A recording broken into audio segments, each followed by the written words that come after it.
الله وبركاته.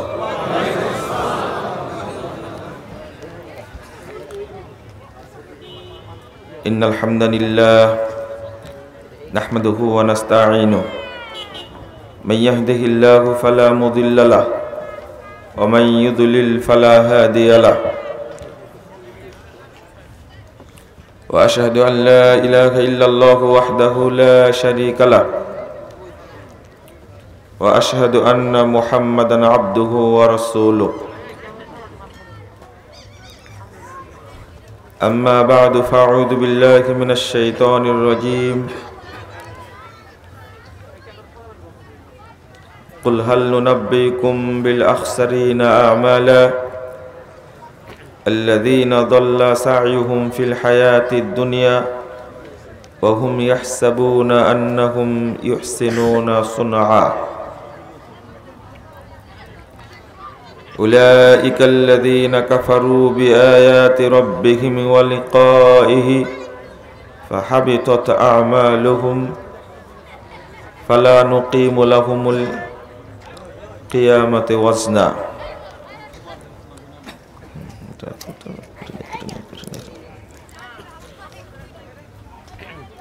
ذلك جزاؤهم جهنم بما كفروا واتخذوا آياتي ورسلي هزوا. وقال تعالى فمن كان يرجو لقاء ربه فليعمل عملا صالحا ولا يشرك بعبادة ربه أحدا. عن عائشة رضي الله تعالى عنها قالت قال رسول الله صلى الله عليه وسلم من عمل عملا ليس عليه أمرنا فهو رد. رواه مسلم.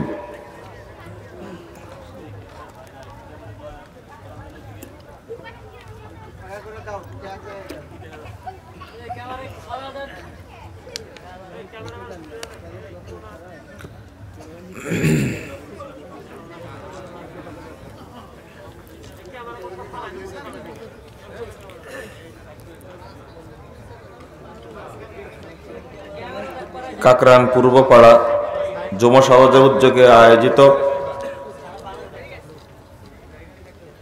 ইসলামী সম্মেলনের সম্মানিত সভাপতি, উপস্থিত ওলামায়ে কেরাম, অতিথিবৃন্দ, সুধী মণ্ডলী, সামনে উপবিষ্ট শ্রদ্ধেয় মুসলিম ভ্রাতৃমণ্ডলী, আমার প্রাণপ্রিয় ছাত্র ও যুবক ভাইরা, পর্দার আড়ালের মা ও বোনেরা, সকলকে আন্তরিক অভিনন্দন জানাচ্ছি এবং আল্লাহর কাছে দোয়া করছি আল্লাহ যেন আমাদের এই মাহফিলকে কবুল করে নেন, আমিন। যারা এই মাহফিলের আয়োজন করেছেন, সময়, শ্রম, অর্থ, মেধা, বুদ্ধি ব্যয় করেছেন এবং আপনারা যারা বিভিন্ন এলাকা থেকে এসে এই মাহফিলে শামিল হয়েছেন, আল্লাহ রাব্বুল আলামিন আমাদের আপনাদের সকলকে জান্নাতুল ফেরদাউসের মেহমান হিসাবে কবুল করে নিন, আমিন ইয়া রাব্বুল আলামিন।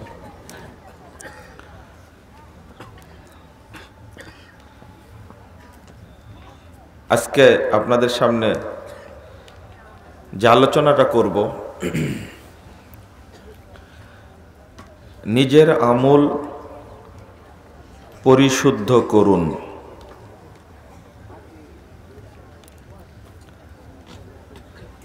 আমরা যে আমলই করি না কেন, এই আমলটা করতে হবে শুদ্ধ। আজকের আলোচনার বিষয় এটা। আপনারা যারা রাস্তাঘাটে দোকানপাটে আছেন, তাদেরকে প্যান্ডেলে আসার জন্য বিনীত অনুরোধ জানাচ্ছি। আর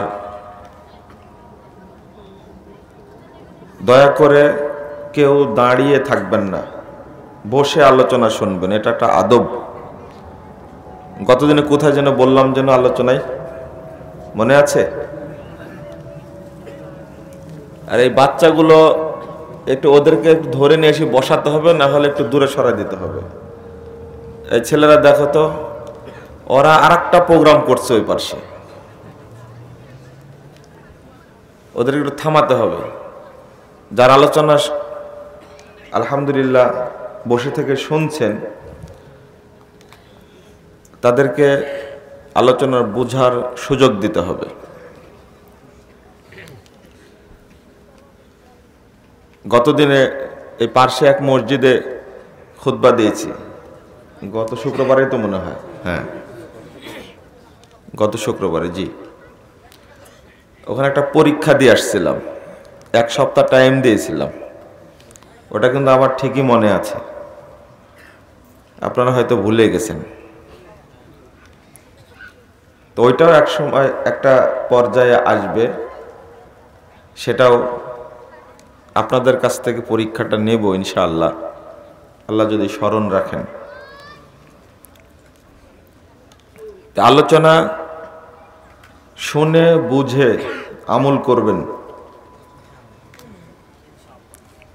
ইনশাআল্লাহ। বলার লোকের সংখ্যা খুবই কম, আর হবে না। শরীয়ত এই জিনিস না,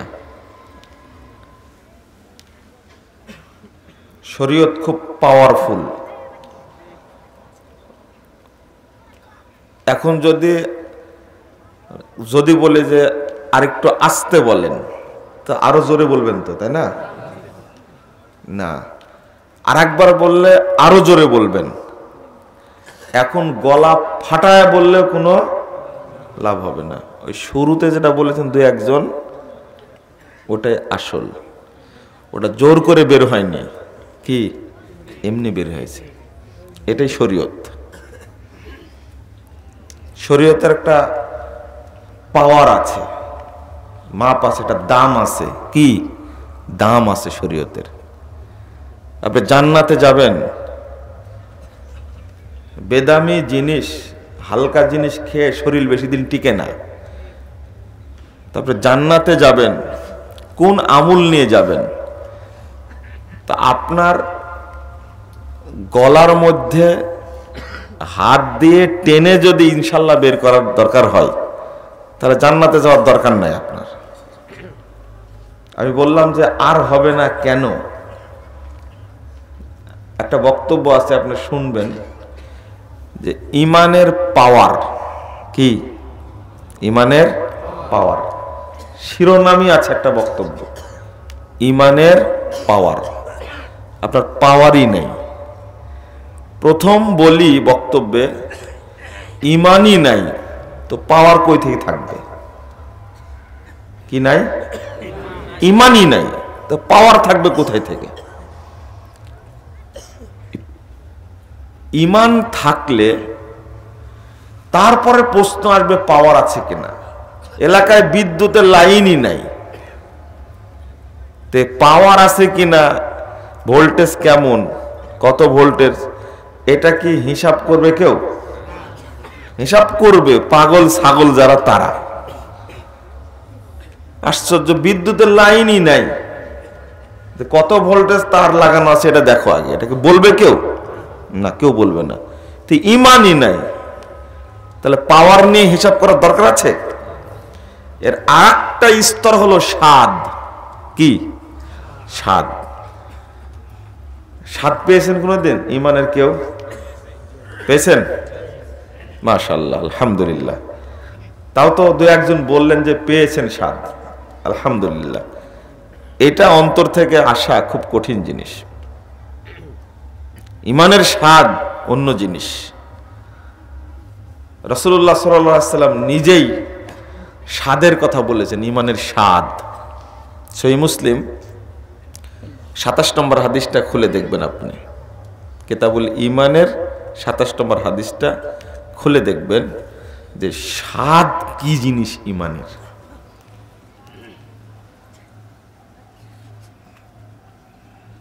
সহিহ বুখারীর হাদিস, রাসূলুল্লাহ সাল্লাল্লাহু আলাইহি ওয়াসাল্লাম একদিন বলছেন যে আমার উম্মতের ইয়াদখুলুনাল জান্নাহ 70,000 বিগয়রি হিসাব। আমার উম্মতের ৭০,০০০ মানুষ বিনা হিসাবে জান্নাতে যাবে। এই কথা বলা মাত্রই উক্কাশা ইবনু মিহসান তিনি বলছেন, ইয়া রাসূলুল্লাহ আনতাদুল্লাহ আইয়াজআলানি মিনহুম। আল্লাহ রাসূল সাল্লাল্লাহু আলাইহি ওয়াসাল্লাম, আপনি আমার জন্য দোয়া করুন আল্লাহ যেন আমাকে তাদের অন্তর্ভুক্ত করেন। কথা বুঝতে পেরেছেন? রাসূল সাল্লাল্লাহু আলাইহি ওয়াসাল্লাম বলা মাত্রই উক্কাশা রাদিয়াল্লাহু আনহু বলে ফেলেছেন, আল্লাহ রাসূলও সাথে সাথে বলছেন আনতা মিনহুম, তুমি তাদের অন্তর্ভুক্ত হয়ে গেছো। ফাকাল আল আখার তাদুল্লাহ লি আইয়াজআলানি মিনহুম। আরেকজন এবারে বলছে যে আল্লাহ রাসূল আমার জন্য দোয়া করেন আল্লাহ যেন আমাকে তাদের অন্তর্ভুক্ত করেন। তখন রাসূল সাল্লাল্লাহু আলাইহি ওয়াসাল্লাম বললেন সাবাকাকা উক্কাশা, না আর হবে না, উক্কাশা চলে গেছে। কয় সেকেন্ড দেরি হয়েছে? কয় সেকেন্ড? 2-4 সেকেন্ড। এটা হলো পাওয়ার। এটা কি? প্রথম ধাক্কায় শেষ। এবার বুঝতে পেরেছেন যে ইনশাল্লাহ আমি যদি গলা থেকে বের করেও নিই আর ওই ফজিলত পাওয়া যাবে না। ইনশাল্লাহর পাওয়ার পৃথিবীর কেউ বুঝেনি, বুঝেছেন সুলাইমান আলাইহিস সালাম। কে? সুলাইমান আলাইহিস সালাম। তিনি বলে সহিহ বুখারীতে আসছে কোন জায়গাতে ৬০ জন স্ত্রী, কোন জায়গাতে ৯০ জন স্ত্রী। ইমাম ইবনে হাজার আসকালানী রাহিমাহুল্লাহ বলছেন ৬০, ৭০, ৯০, ১০০ পর্যন্ত রেওয়াজ সহিহ আছে। তিনি বলেছিলেন এক রাত্রিতে ১০০ স্ত্রীর কাছে যাব আমি, ১০০ স্ত্রী সন্তান প্রসব করবে আর এই সন্তান দিয়ে যুদ্ধ করব। কিন্তু ইনশাআল্লাহ বলেন ধরি বুখারীর রিওয়ায়াত বর্ণনা ৭০ এবং ৯০, এতগুলো স্ত্রী সবার সাথেই মিলন করেছেন কিন্তু বাচ্চা হয়েছে মাত্র একটা, তাও কি প্রতিবন্ধী। কি কারণে? ইনশাআল্লাহ। এবার পাওয়ার বুঝতে পেরেছেন? আমি যে বললাম বক্তব্য শুনবেন, বুঝবেন এবং আমল করবেন। এই কথা বলার পরে পাওয়ার নাই তো এজন্য ইনশাআল্লাহ বলেছে কয়েকজন মানুষ। এরপরে যখন বুঝায় বলেছি তখন সবাই বলছে ইনশাআল্লাহ, আর হবে না। আমি বুঝাতে পারলাম। এবার আর একটা হাদিস, পাওয়ার, শরীয়তের পাওয়ার। এক বুড়ি বাচ্চা মারা গেছে, কাঁদছে। রাসূলুল্লাহ সাল্লাল্লাহু আলাইহি ওয়াসাল্লাম গিয়ে বলছেন ইসবিরি, ধৈর্য ধরো। এই কথা বলা মাত্রই বুড়ি এমন ধমক দিয়েছে, আমার যা হচ্ছে তোমার যদি হতো বুঝতে। আল্লাহ রাসূল কিচ্ছু বললেন না, চলে গেলেন। আরেকজন বলছে আরাফতে, তুমি কি চিনতে পেরেছো উনি কে? না চিনিনি। তো বলছি এটাই তো রাসূল সাল্লাল্লাহু আলাইহি সাল্লাম। এবার মাথায় হাত দিয়ে বুড়ি দৌড়াচ্ছে, বলছে যে আল্লাহ রাসূল আমি আপনাকে চিনতে পারিনি। তখন রাসূল সাল্লাল্লাহু আলাইহি সাল্লাম বুড়িকে বললেন আর চিনে লাভ নাই, কারণ আসবরু বিসাদমাতিল উলা, ধৈর্য প্রথম ধাক্কাতেই ধরতে হয়। ৩ দিন কান্নার পরে বলছে যাক গেছে গেছে, ধৈর্য ধারণ করি। এর নাম ধৈর্য না। কথা বোঝা গেছে? প্রথম ধাক্কায় না শেষ ধাক্কায়? কান্না কাটি বুক আছড়া চাছড়া এটা করার পরে বলছে যে দৌড়ায়া দৌড়ায়া দৌড়ায়া যখন আর চোরের সাথে পারলো না, তখন যা সাদকা করে দিলাম। এরকম হয়ে গেল না? না, ধৈর্য প্রথম ধাক্কাতে ধরতে হবে। কথা বোঝা গেছে? সন্তান হারাইছে, এটা আল্লাহ নিয়ে গেছেন। বলেন দুইটা শব্দ, আলহামদুলিল্লাহ, ইন্না লিল্লাহি ওয়া ইন্না ইলাইহি রাজিউন। দুইটা ফজিলত দেখেন। একটা ধৈর্যের ফলাফল, একটা বক্তব্য আছে, আপনারা শুনে নিন। আমি বলে দিই, আপনারা শরীয়তের মাত্রা সম্পর্কে জানেন না। আচ্ছা, বুঝতে পারছেন তো কথা যেগুলো বলছি? হ্যাঁ, আমার নামে অভিযোগ আছে যে আমি কড়া বক্তব্য দিই, মানুষ বুঝে না। এখনো এই আসার পথে এখানে যখন আসছি, তখন এক ছেলে বলছে এই এলাকার মানুষ সহজ সরল, একবারে বুঝে যেন এই বক্তব্য দিয়েন। এই আজকেও এখন আমার নামে অভিযোগ আছে, এটা আমার বক্তব্য আপনারা বুঝেন না। বুঝতেছেন তো? আমি ঢাকায় ভাষা বলতে পারবো না, তবে আমার ভাষায় বোঝানোর চেষ্টা করবো ইনশাআল্লাহ। রাসূল সাল্লাল্লাহু আলাইহি ওয়াসাল্লাম বলছেন, যখন কারো বাচ্চাকে আল্লাহ নিয়ে নেন, ফেরেশতারা নিয়ে চলে যায়, আল্লাহ জিজ্ঞেস করলেন, তোমরা কি আমার ওই বান্দার কলিজার টুকরাকে নিয়ে এসছো? ফেরেশতারা বলে যে হ্যাঁ, নিয়ে আসছি। মা ক্বাল আল আবদ, আমার বান্দা তখন কি বলল? যখন তোর ছোট বাচ্চাটা টেনে নিয়ে চলে আসলে, বাচ্চাটা খেলতে খেলতে ছাদ থেকে পড়ে মারা গেছে। গতকালকের ঘটনা, একটা বাচ্চা গতকালকের। তো বাপ মাকে বুঝানোই যাচ্ছে না। আল্লাহ আর ফেরেশতারা কি করছে আর বাপ মা কি করছে, দেখেন কত তফাৎ। আল্লাহ জিজ্ঞেস করছে মা ক্বাল আবদ, তার এই বুকের ধন নিয়ে চলে আসলে, হাদিসে এই ভাষাটাই আসছে, কলিজার টুকরা বুকের ধন নিয়ে চলে আসলে কি বলল? তো হামিদা ওয়াস্তারজা, ও আপনার প্রশংসা করেছে আর ইন্না লিল্লাহি ওয়া ইন্না ইলাইহি রাজিউন বলেছে। ফেরেশতারা বলছে, তখন আল্লাহ ফেরেশতাদের বলছেন, ইবনু লাহু বাইতান ফিল জান্নাহ ওয়া সাম্মুহু বাইতাল হামদ। তাহলে ওই বান্দার জন্য জান্নাতে একটা ঘর তৈরি করো তোমরা, আর ওই ঘরটার নাম রাখো বাইতুল হামদ, প্রশংসার ঘর। বাপ মা আছড়াচ্ছে, আর ওইদিকে আল্লাহর ফেরেশতারা কি করছে? খেয়াল করেছেন বিষয়টা?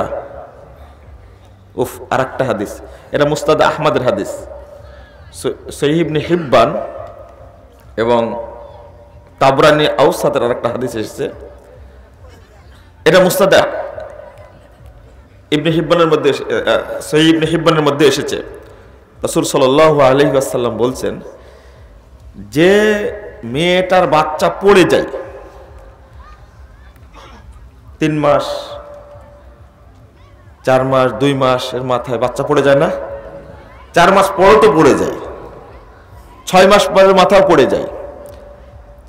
রাসূল সাল্লাল্লাহু আলাইহি ওয়াসাল্লাম বলছেন, ইযা সাবারাত ওয়াহতাসাবাত, যদি ধৈর্য ধারণ করে এবং নেকির আশা করে, তো এই মায়ের উপরে যদি জান্নাত হারাম হয়ে যায়, জাহান্নাম যদি ওয়াজিব হয়েও যায়, এই বাচ্চাটা নাড়ি দিয়ে পেঁচিয়ে মাকে জান্নাতে নিয়ে যাবে। আল্লাহর ফয়সালা কোথায় আর আমাদের ফয়সালা কোথায়? তাই বুড়িকে রাসূল সাল্লাল্লাহু আলাইহি ওয়াসাল্লাম বললেন কি, আর হবে না। কয় মিনিট তফাৎ হয়েছে এখানে বলেন তো দেখি? হ্যাঁ, আমি বুঝাতে চেয়েছি, ওই জায়গাতে আমি আছি, কিন্তু বক্তব্য শুরু করিনি এখনো। পাওয়ার এমনি কবুল হয় না দোয়া। 40 বছর যাবত হাদিসটা শুনছেন, আজও আমল করেননি। এর পরে বাকি 40 বছর যদি আমল করেন, ওই পাওয়ারটা পাবেন। সহিহ বুখারীর 1415 নম্বর হাদিস, ইবনে মাসউদ রাদিয়াল্লাহু আনহু বলছেন, ইদা নাযালাত আয়াতুস সাদাকাহ, পাওয়ার কত দেখেন, যখন সাদাকার আয়াত নাজিল হলো, কুন্না নুহামিলু ফিস সুক, হাতে কোনো টাকা পয়সা কিচ্ছু নাই, আয়াত নাজিল হয়েছে, সাদকা দিতে হবে। রাতের গভীরে বাজারে চলে গেছে বুঝা টানার জন্য। কুলি বুঝেন? কুলি। ইবনে মাসউদ রাদিয়াল্লাহু আনহু বলেন, সহিহ বুখারী হাদিস, কুলিগিরি করার জন্য বাজারে চলে গেলাম। যাওয়ার পরে যে পয়সাটা হয়েছে, পরের দিন সকালে ওই আয়াতের সম্মান জানানোর জন্য, আল্লাহু আকবার, আমল করার জন্য রাত্রিতে কুলিগিরি করেছে সে একজন, যারাই আয়াত শুনেছে, আল্লাহু আকবার, সবাই বাজারে চলে গেছে, সবাই বাজারে গেছে, পরস্পরের দেখা দেখি হচ্ছে। কি ঈমান, কি ঈমান! আয়াত নাজিল হয়েছে, সবাই চলে গেছে। রাতের আধারে সবাই বুঝা টেনে টেনে যে পয়সাটা হয়েছে, ওটা পরের দিন সকালে রাসূল সাল্লাল্লাহু আলাইহি ওয়াসাল্লাম কাছে জমা দিচ্ছেন। নিজের পকেটে জমানো টাকা কিচ্ছু নাই, অথচ আয়াতটা শোনার পরে আমল করবে আয়াতের প্রতি, এই জন্য কি করতে গেছে? কুলিগিরি করতে গেছে। আর আপনি হাদিস শুনছেন 50 বছর যাবত, আজও আমল করেননি। হাদিসের সাথে ফাজলামে, শরীয়তের সাথে ফাজলামে। হ্যাঁ, কি মনে করলেন আপনি? 3 নম্বর না 4 নম্বর পারার প্রথম আয়াতটা, লান তানালুল বিররা হাত্তা তুনফিকু মিম্মা তুহিব্বুন, আয়াতটা যখনই নাজিল হলো, যখনই নাজিল হয়েছে, আব্দুর রহমান বিন আবু তালহা রাদিয়াল্লাহু আনহু আল্লাহ রাসূলের কাছে হাজির মসজিদ নববীতে। আল্লাহ রাসূল আয়াত নাজিল হয়েছে, লান তানালুল বিররা হাত্তা তুনফিকু মিম্মা তুহিব্বুন, তোমরা কখনোই সেই উত্তম নেকি অর্জন করতে পারবা না যতক্ষণ তোমাদের সবচেয়ে প্রিয় বস্তু আল্লাহর রাস্তায় দান না করবে। এই আয়াত নাজিল হওয়ার পরে আবু তালহা রাদিয়াল্লাহু আনহু মদিনায় মসজিদ নববীতে উপস্থিত। আল্লাহ রাসূলকে বলছেন, এই যে মসজিদে নববীর সামনে যে বাগানটা দেখছেন না, এই বাগানটা আমার শ্রেষ্ঠ সম্পদ, আমি আল্লাহর জন্য সাদাকা করে দিলাম। এই থামো থামো থামো, অর্ধেক দাও। না, অর্ধেক দেব না, পুরোটাই দেব। 3 ভাগের 2 ভাগ দাও, 1 ভাগ রাখো। না, পুরোটাই দেব। এরপরে পরামর্শ দিলেন, আচ্ছা ঠিক আছে তুমি দিবা, তো তোমাদের যেগুলো দরিদ্র আত্মীয় স্বজন এলাকার লোক, তাদের মধ্যে এটা বন্টন করে দিও। মসজিদে নববীর সামনে, অত সহজ। শুধু আয়াতটা নাজিল হয়েছে, লান তানালুল বিররা হাত্তা তুনফিকু মিম্মা তুহিব্বুন, আয়াত শুনে দৌড়ে চলে এসেছেন। সাথে সাথে আল্লাহ রাসূল আয়াত নাজিল হয়েছে শুনেছি, আমি বাগানটা দিয়ে দিলাম। আমরা পারবো না? না না, আপনি পারলেও আপনার স্ত্রী এতই কিপটা, শুনলে আপনাকে জবাই করবে। অত সহজ না। কিন্তু স্ত্রী হতে হবে আবু দাহাদার স্ত্রীর মতো। চলেই যখন আসলো, বলেইনি কথাটা। মুস্তাদ আহমদের হাদিস, সহিহ বুখারীতে আসছে, শুনে রাখুন কথাটা।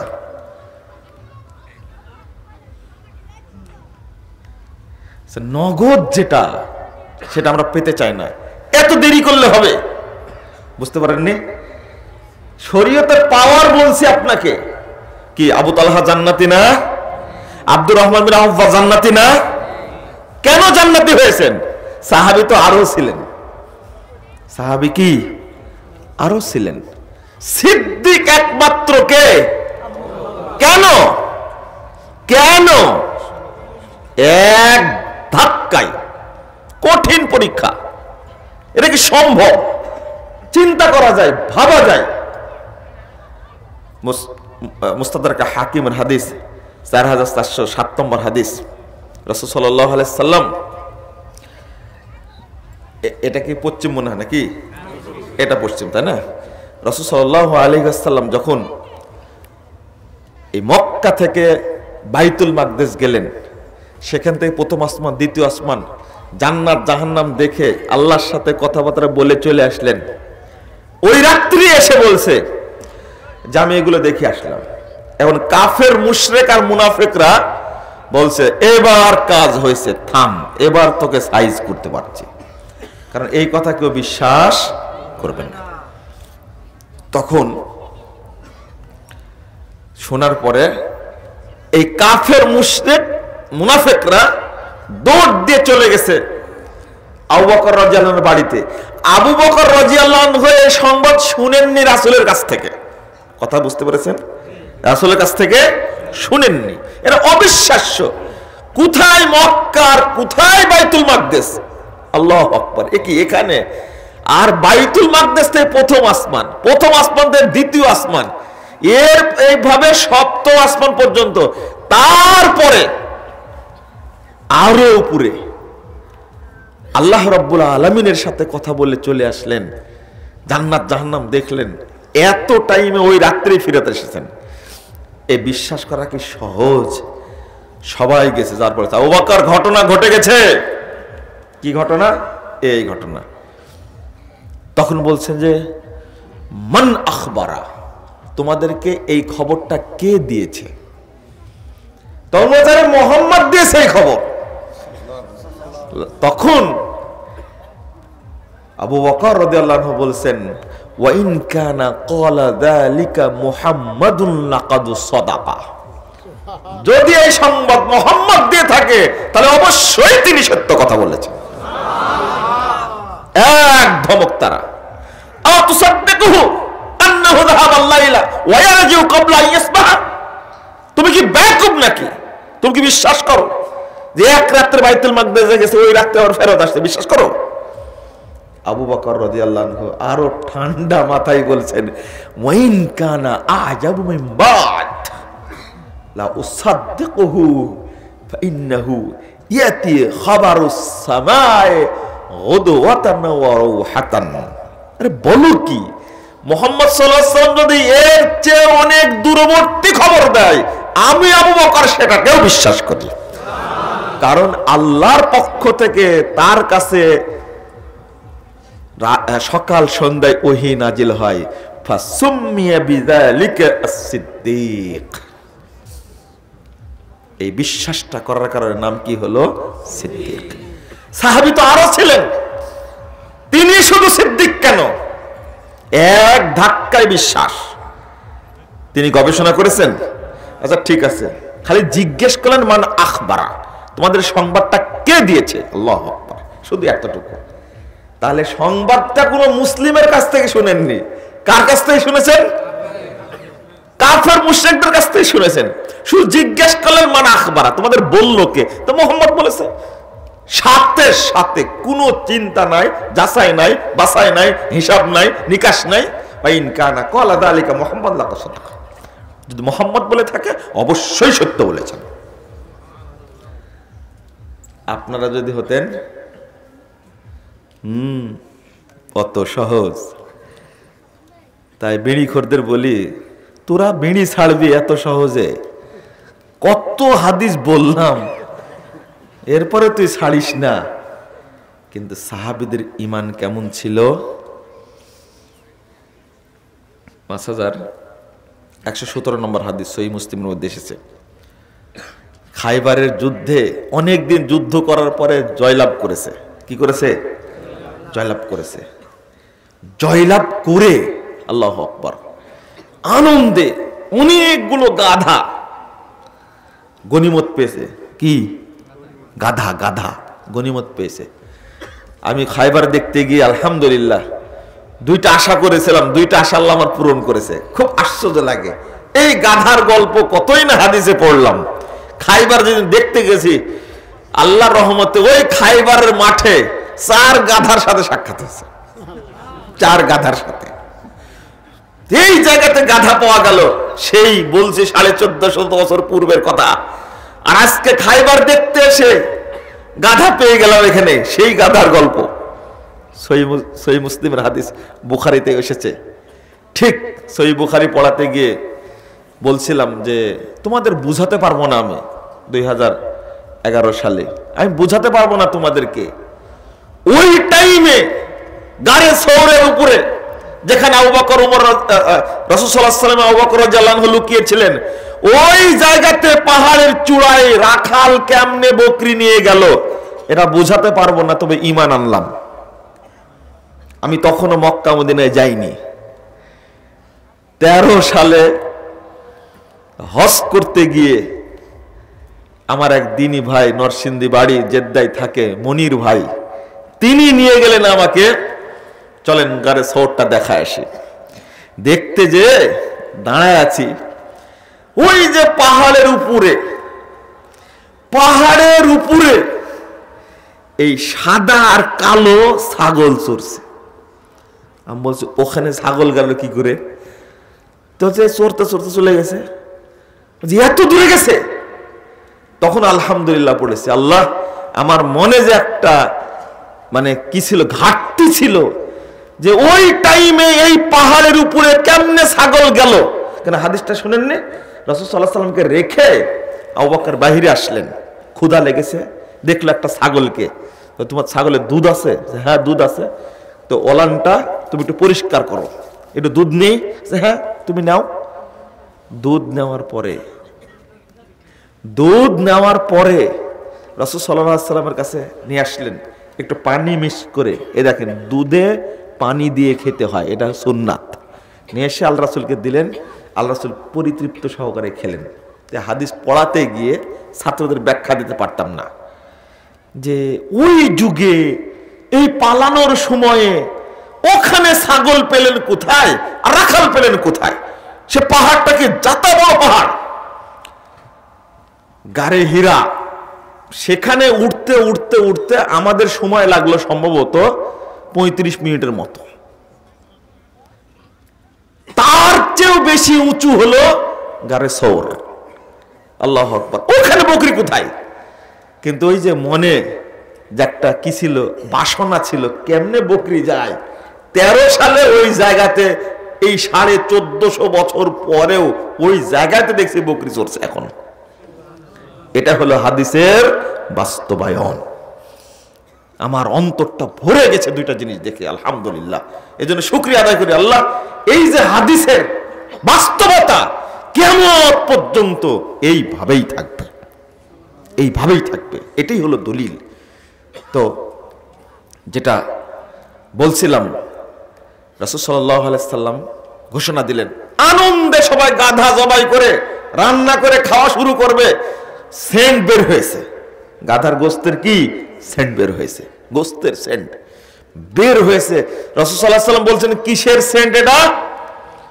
তো বলছে ওই যে গাধা পেয়েছে, ক্ষুধার্ত ছিলেন, যুদ্ধে জয়লাভ করেছে, সবাই গাধা, শত শত গাধা জবাই করেছে, রান্না প্রায় শেষ, এখন খাই দাই চলবে। রাসূল সাল্লাল্লাহু আলাইহি সাল্লাম বললেন যে বের হও, দাও, ঘোষণা দাও, হারামাল্লাহু তাআলা আল হুমরাল আহলিয়া, গৃহপালিত গাধাকে আল্লাহ হারাম করেছেন। অতএব গোশ ঢেলে ফেলো, পাতিল ভেঙে ফেলো। গোটা মাঠ খাইবারের ঘোষণা দিয়ে দিলেন। এখন কি হবে বলেন? গোশত রান্না প্রায় হয়ে গেছে, এবার কি হবে? আল্লাহু আকবার। এক ঘোষণাতে একজন সাহাবী এক পিস গোশ মুখে দেননি, সব ফেলে দিয়েছে।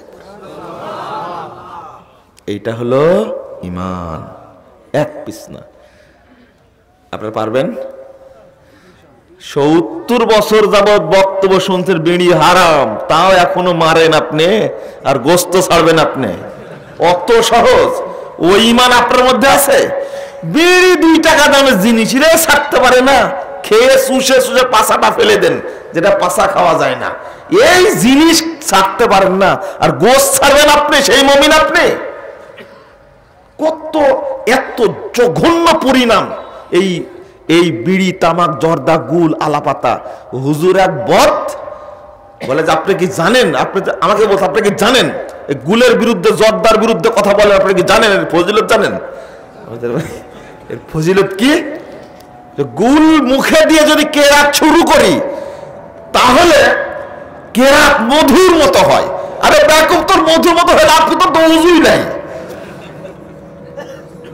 গুল মুখে দিলে ওযু থাকবে? হুজুর কত বদ চিন্তা করেছেন আপনি। হ্যাঁ, এই গুলকে হালাল করার জন্য কত যুক্তি দিচ্ছে। বলছে গুল মুখে দিয়ে কেরাত শুরু করলে সালাতে কেরাত একবারে মধুর কণ্ঠে তেলাওয়াত করা যায়। বদাম বলতো তো ওযুই নাই রে, তেলাওয়াত সুন্দর করে করবে কি? আর বিড়ি খোররা তো এরকম খারাপ। চিন্তা করেন, আমাদের যুগে ঘটনা ঘটলে আমরা একটা কাজ করতাম। কি কাজ করতাম বলেন তো? আবু বকর রাদিয়াল্লাহু আনহুকে সভাপতি করে 5 সদস্যের একটা টিম গঠন করতাম। গঠন করে আল্লাহ রাসূলকে পাঠাইতাম যে আপনি যা বলেন অন্তত আজকে রাতটা খাওয়ার ব্যবস্থা করুন, পরে আর খাবো না। এই কাজ করতাম না? শয়তান তো বসে আছে ব্রেনের মধ্যে, এই বুদ্ধি শয়তান দিয়ে দিত। এটা না করলে অন্তত অসন্তুষ্টতে বলতে, ক্লান্ত অবস্থায় দীর্ঘদিন যুদ্ধ করেছে, যুদ্ধে জয়লাভ করেছে, গাধা রান্না হয়ে গেছে, এখন খাবো, অন্তত ক্ষোভ নিয়ে বলতাম আচ্ছা ঘোষণা হারাম হয়েছে, ঘোষণাটা কালকে সকালে দিতে হতো, অন্তত এটা বলতাম, তাই না? না, সব সাহাবী জান্নাতি, সব সাহাবী জান্নাতি। আল্লাহু আকবার। ফাজলামি মনে করেছেন তাই না? ডুগডুগি বাজাও বেটা, আর বলে আবু বকরের ঈমান আর আমার ঈমান একই সমান। তুমি হলো শয়তান আর আবু বকর রাদিয়াল্লাহু আনহু হলো একজন শ্রেষ্ঠ মানুষ। আল্লাহু আকবার। তোমার মধ্যে আর আবু বকরের মধ্যে পার্থক্য কত? তুমি পীরের দরগায় বসে বসে ডুগডুগি বাজাও, যেমনি নাচাও তেমনি নাচি, পুতুলের কি দোষ? আর বলো কি সর্প হয়ে দংশন করো, উজা হয়ে ঝাড়ো, চোর হয়ে চুরি করে করো, আর পুলিশ হয়ে ধরো, যেমনি নাচাও তেমনি নাচি, পুতুলের কি দোষ? খাটাস, 30 বছর গোসল করিস না, মুতে পানি দিস না, আর এই গান গাচ্ছিস আর বলছিস আমার ঈমান আবু বকরের ঈমান একই রকম। তো পাথর মারার দরকার। বদমাশ কোথাকার। কার সাথে কার তুলনা চিন্তা করেছেন আপনি? রাগ করছেন আপনারা? এবার বুঝতেছেন তো বক্তব্য? অভিযোগ দিবেন না তো? আমি বুঝাচ্ছি, ওই জায়গাতে আছি। আমার রাগটা এই জায়গায় যে এতদিন যাবত হাদিস শুনছেন, আমল করেন না কেন? আমল করতে হবে কিভাবে? শুধু কয়েকটা বললাম। আমি যদি বলতে থাকি বক্তব্য আরো 3 ঘন্টা চলবে ইনশাল্লাহ, কিন্তু এই সমস্ত পয়েন্ট শেষ হবে না। শরীয়ত এমনটাই, যেটা নাজিল হয়ে গেছে যখন, সাথে সাথে আরে বিদ্যুতের কত পাওয়ার, আপনার ইমানের পাওয়ার থাকতে হবে।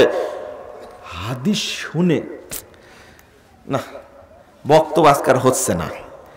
ইমাম আহমদ বিন হাম্বল রাহিমাহুল্লাহ যেদিন হাদিসটা শুনেছেন, হিজামা করাটা সর্বশ্রেষ্ঠ চিকিৎসা। কি হিজামা? হিজামা বুঝেন তো? এখন করছে না সব, দেখছেন তো? এই যে রক্ত বের করে ফেলে দেয়, আগে বেদেরা করতো, এখন তো ডাক্তাররা করছে আলহামদুলিল্লাহ। এটা হলো চিকিৎসা জগতের সর্বশ্রেষ্ঠ চিকিৎসা। এবং রাসূল সাল্লাল্লাহু আলাইহি সাল্লামকে মেরাজের রাত্রিতে জিবরিল আমিন এটা মনে করে দিচ্ছেন, আপনি আপনার উম্মতকে বলবেন শ্রেষ্ঠ চিকিৎসা হলো হিজামা। যেদিন পড়লেন হাদিস ওই দিনই এই সিঙ্গা লাগায় যারা, তাদেরকে ডেকে রাসূলের সুন্নাহ আমল করার জন্য ওই দিনে হিজামা লাগাইছেন। আমরা পারিনি সুন্নাতটা আমল করি, এটা আমরা পারিনি। আশ্চর্য। কই হাদিস তো পড়াচ্ছে, হেজামার হাদিস পড়াইনি? করাইছি।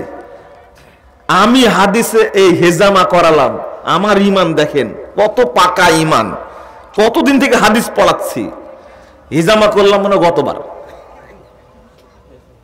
কথা বুঝেননি? আমার ঈমান দেখেন কত পাকা, চিন্তা করতে পারছেন? এতদিন থেকে হাদিস পড়াচ্ছি, তবে আমার এই জিনিসটা গুরুত্বটা, হাদিসের প্রতি আমল করার গুরুত্ব, আল্লাহু আকবার, যেমন ছিল সাহাবীদের, তেমনি ছিল তাবেঈদের, তেমনি ছিল তাবে তাবেদের, তেমনি ছিল মুহাদ্দিস উলামায়ে কেরামের। কিন্তু আমাদের মধ্যে ওই আগ্রহ নাই। ইমাম বুখারী রাহিমাহুল্লাহ যে হাদিস পেয়েছেন এখানে রাসূল সাল্লাল্লাহু আলাইহি ওয়াসাল্লাম বসেছিলেন, ওই জায়গায় বসেছেন।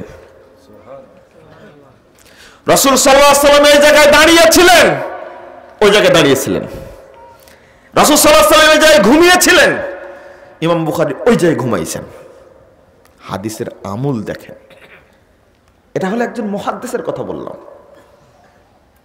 আর ইবনে উমর, যার গল্প মুকাররম কোলে গেল, আমি ওই দিক যাব না, আল্লাহ যেন আমাকে মাফ করে, আমি এক বক্তব্য দিতে গিয়ে আরেক বক্তব্য চলে গেছি। আরে হাদিস নাকচ যেটা, সেইটা আমল করার জন্য সাহাবা কেরাম পাগল। কেমনে? ওমর রাদিয়াল্লাহু 210 পৃষ্ঠার হাদিস সহিহ মুসলিম। এটা একটা হাস্যকর বিষয়, হাস্যকর না, একটা শিক্ষণীয় বিষয়, আশ্চর্য একটা বিষয়। ওমর রাদিয়াল্লাহু আনহু বললেন, আবু মুসা আমার সাথে দেখা করো তুমি। তো বাড়িতে গেছেন, 3 বার সালাম দিয়েছেন, উত্তর পায়নি, ফেরত চলে এসেন। বুঝছেন কথা কি? ফেরত চলে এসেন। এই যে ফেরত চলে আসলেন, আল্লাহ রাসূল বলেছেন 3 বার সালাম দিবা, উত্তর না পেলে ফেরত আসবা। এই যে উত্তর পায়নি, যে ফেরত আসছেন আবু মুসা রাদিয়াল্লাহু আনহু, এই যে সুন্নাতটা আমল করতে পেরে এতই খুশির খুশি যে বহুদিন থেকে যার বাড়িতে যায় তাকেই পায়, ফিরে আসার সুন্নাত আমল কোনোদিন হয়নি। আজকে আমি এই সুন্নাত আমল করতে পেরেছি। বুঝেননি কথাটা? আপনারা বুঝেছেন কথাটা? মানে সুন্নাত, এটাও তো সুন্নাত, ফিরে আসা ওটা কি সুন্নাত, কিন্তু এটা কোনোদিন আমল করতে পারেননি। আবু মুসা রাদিয়াল্লাহু আনহু খুশিতে একবারে বাক ডাক, আজকে আমল হয়েছে। ফিরে এসে দেখা করতে যে ফিরে এসে আনন্দিত, কারণ হাদিসটা কি আমল হয়েছে। খেয়াল করেছেন আপনারা? পরে উমর রাদিয়াল্লাহু আনহু ডেকে পাঠাইছেন, এই তোমাকে বলেছিলাম আসতে। তিনি গর্বের সাথে হাদিসটা বলছেন। রাসূল সাল্লাল্লাহু আলাইহি ওয়াসাল্লাম বলেছেন 3 বার সালাম দিতে হবে, উত্তর না পেলে ফেরত আসতে হবে। আমি সালাম দিয়েছি, উত্তর পাইনি, ফেরত চলে গেছি, হাদিসের উপরে আমল হয়ে গেছে।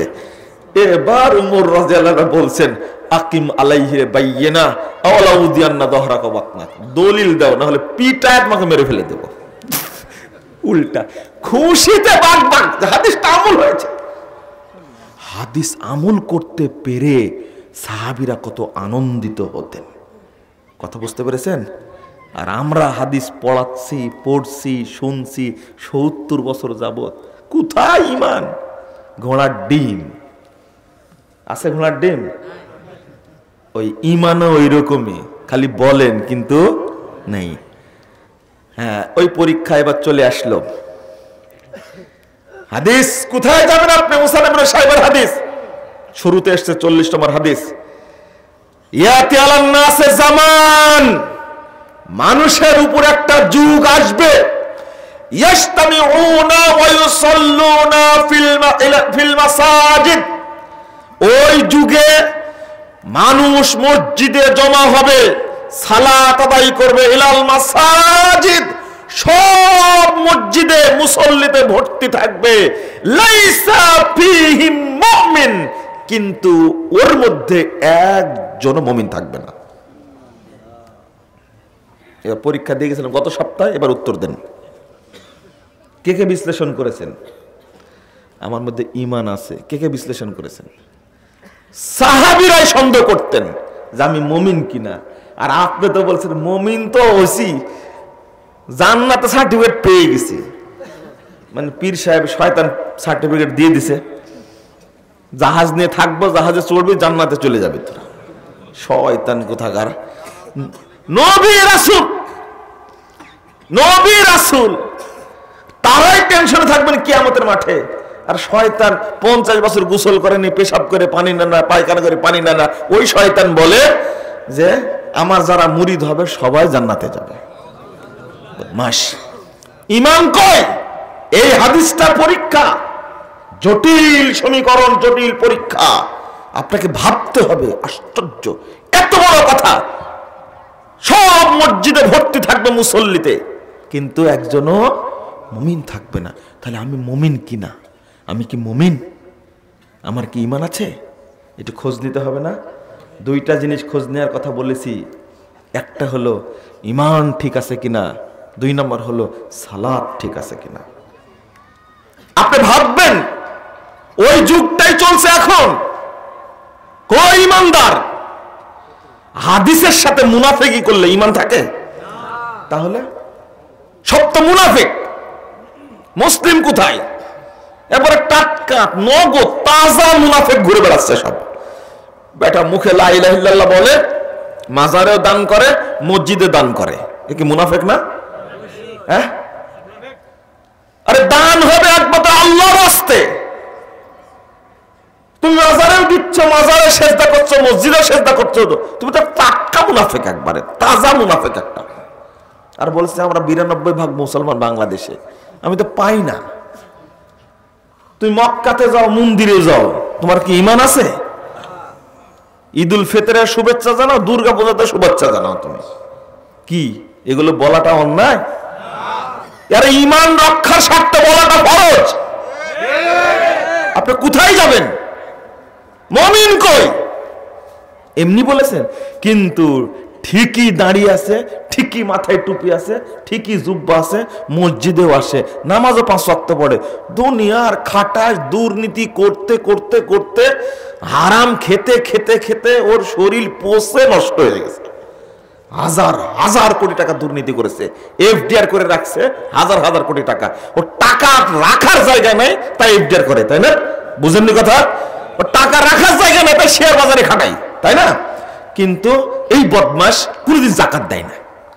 হারাম তো খাই খায়, এফডিআর করে রাখছি, এটা আবার কিসের যাকাত?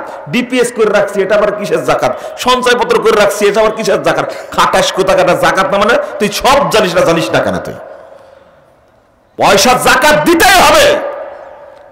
তোমার মাথায় টুপি যতই লম্বা হোক, চেহারা যত টস্টে সুন্দর হোক না কেন, তুমি যাকাতকে অস্বীকার করো, যাকাতের মাসালা জানো না।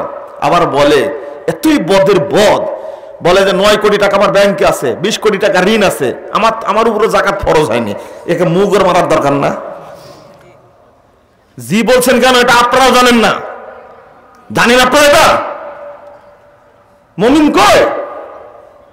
তুমি ফকিরকে ফাঁকি দিয়ে আসছো 30 বছর যাবত, 30 বছর ব্যবসা করো।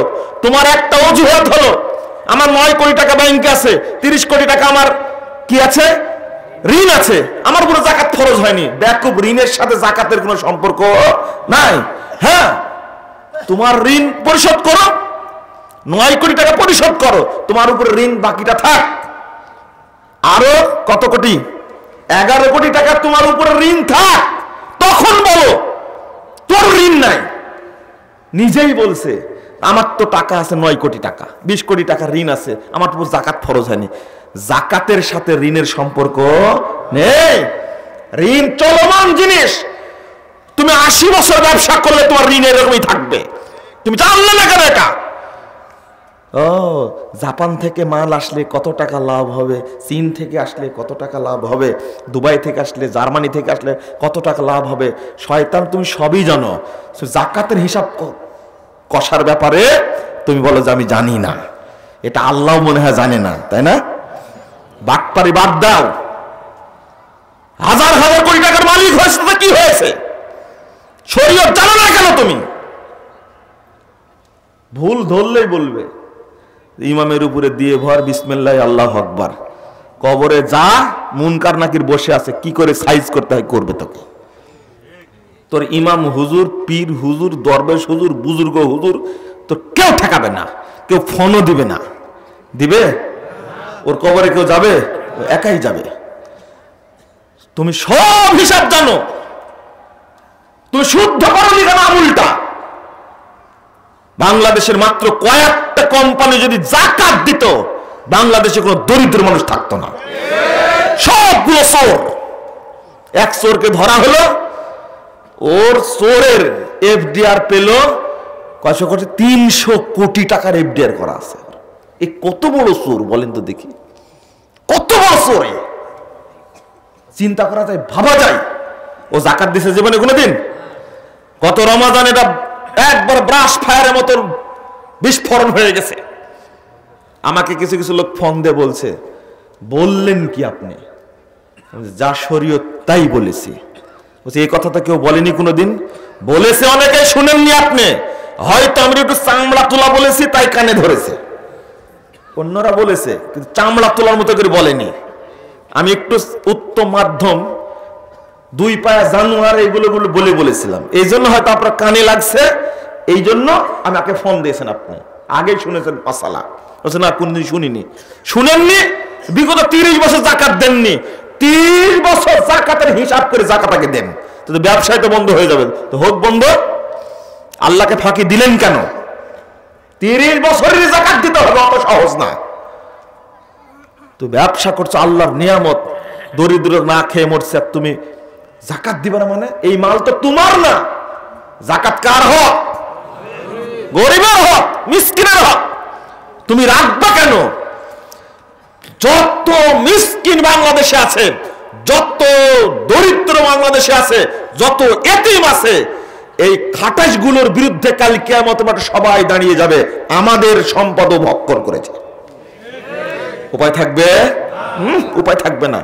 তাহলে জাকাত দিতে হবে, এই আমলটা এখনো পরিশুদ্ধ করিনি।